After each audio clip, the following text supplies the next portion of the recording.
Senin 16 Desember 2024, Sekretaris Daerah Kabupaten Tulungagung Dr. Andes Triharyadi MSI bersama Ketua DPRD Marsono SE, Wakil Ketua DPRD Abdul Munif, Kepala OPD terkait, Forkopimcam Karangrejo, Sendang dan Sumber Gempol meninjau lokasi bencana longsor dan jembatan yang putus. Tempat yang ditinjau yang pertama yaitu ruas Jalan Raya Karangrejo Sendang yang terjadi longsor jalurnya. Hal ini diakibatkan hujan deras yang terjadi pada hari Minggu, tepatnya 15 Desember 2024 malam, sekitar pukul 21.00 waktu Indonesia Barat.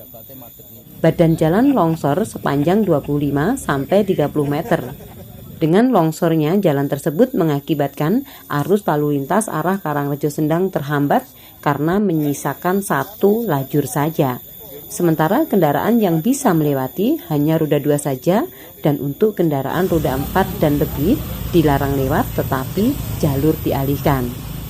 Kita cek lapangan bersama Pak Ketua Dewan, Pak Wakil Ketua Dewan dan teman-teman dinas teknis untuk melihat sejauh mana kejadian tanah longsor yang ada di Karangrejo, ya, gedangan ke atas tikungan mau masuk ke Dono. Dari hasil pantauan lapangan kurang lebih ada 25 sampai 30 meter yang terkena dampak. Kita sudah musyawarah dengan Pak Ketua Dewan untuk penanganan selanjutnya.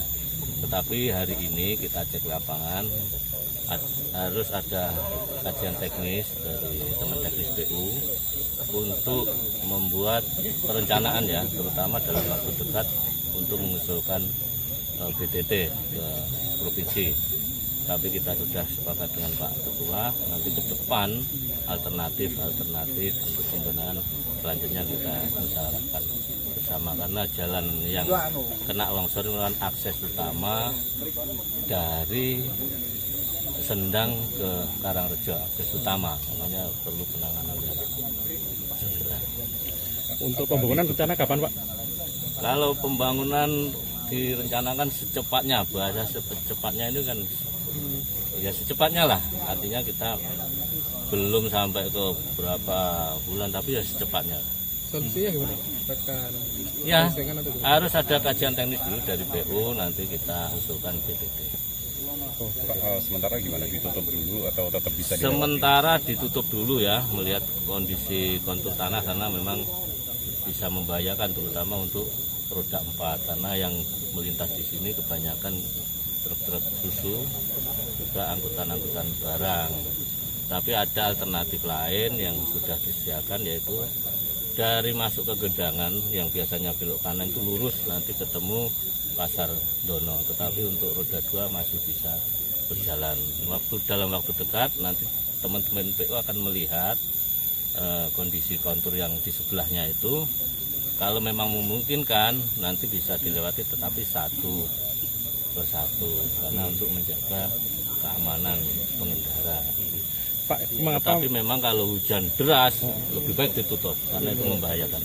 Pak, kenapa menggunakan BTT provinsi, Pak, tidak BTT daerah sendiri? Ya, pengalaman yang di Kalidawer itu kan cepat, ya. Sedangkan keuangan kita kan juga masih membagi-bagi untuk banyak infrastruktur. Tapi kalau memang dapat dari sana kan lumayan juga. Kita untuk kegiatan yang lain kan masih banyak. Kita usulkan BTT, mudah-mudahan dapat lebih cepat lah. Ya. Pak, kalau secara global, Pak, di Tulungagung ada berapa bencana, Pak, ini? Kalau bencana kan juga banyak, ya, skalanya ada yang kecil, sedang, ada yang besar. Ini juga termasuk besar. Ada yang di kemarin Samar, terus ini barusan ada Junjung, ya, jembatan itu. Nah, jadi ada yang kecil, sedang, dan skala besar. Ada yang penanganannya segera perlu dikerjakan, ada yang memang bisa dilaksanakan oleh BPBD penanganannya secara langsung. Jadi memang klasternya beda-beda.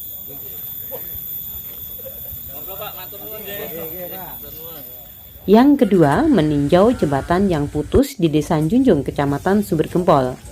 Dikarenakan debit air sangat deras, serta tersumbat sampah dari tanaman eceng gondok atau sampah yang mengakibatkan pondasi jembatan bergeser dan jembatan putus, sehingga arus lalu lintas dari Desa Junjung menuju Desa Wajak Kidul terputus dan tidak bisa dilewati. Jadi kita kita lihat bersama ada jembatan kita yang patah. Nah, dan itu terjadi semalam itu memang hujannya cukup deras ya, mulai jam 5 sampai jam 9. Mungkin debit airnya juga tinggi. Kalau kita lihat tadi juga banyak sampah-sampah ya yang menumpuk ya. Itu mungkin salah satu faktor, mungkin faktornya banyak ya dari sisi yang lain. Tetapi memang kita sudah sepakat dengan Pak Ketua Dewan ini menjadi agenda prioritas terkait dengan akses ya, termasuk jembatan yang tadi. Jembatan yang itu dulu memang dibangun oleh BPWS, tapi sekarang sudah menjadi aset pemerintah daerah. Nanti kita upayakan untuk mengajukan ke provinsi, BTT provinsi dulu, karena yang di Kalidawir kemarin juga bisa kami koordinasi dengan BPBD untuk diusulkan yang di Junjung ini, mudah-mudahan nanti juga bisa kita usulkan. Terus kita juga lihat yang lain yang di sisi yang sebelah timur, mungkin ini menjadi satu rangkaian dan juga memerlukan perhatian kita, karena mungkin usianya ini juga sudah puluhan tahun. Barangkali ada kewaspadaan terutama yang ada di wilayah sekitar Junjung untuk juga membantu kita memberikan informasi barangkali ada sesuatu hal yang memang disampaikan. Tadi sebagian di pelengsengan itu juga ada yang tergerus ya, nanti kita koordinasi dengan BPWS karena itu menjadi wilayah BPWS yang menjadi wilayah kita, akan kita usulkan BTT.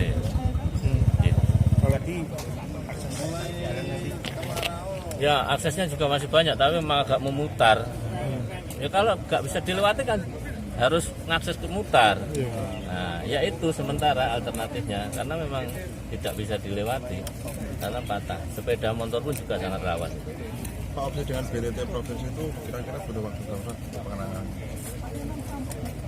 Ya kita belum tahu persis ya, karena kita hanya mengajukan, tetapi sebenarnya kita ingin secepatnya.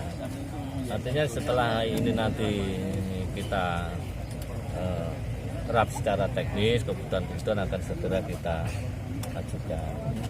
Doanya secepatnya. Ya. Untuk normalisasi sungai Pak selama ini. Tadi dari ada PJT ya, nanti untuk membantu membersihkan ya. Mungkin dalam 1-2 hari ini bisa diselesaikan. Itu tadi sudah menyampaikan. Tadi permasalahan yang dijunjung tadi kan sampah. Tambah ya. Ya sampah. Ini nanti penanganannya seperti apa? Apakah ada Ya. pengurangan sampah atau himbauan terhadap masyarakat? Ya, sampah itu menjadi tanggung jawab kita semua ya, pemerintah daerah juga masyarakat, karena memang tidak hanya sampah sungai, termasuk sampah rumah tangga dan sebagainya menjadi tanggung jawab kita semua. Ya kita himbau lah kepada masyarakat juga ikut membantu. Karena akses transportasi, akses kepentingan umum semuanya kan bisa menggunakan, tapi semuanya juga harus menjaga.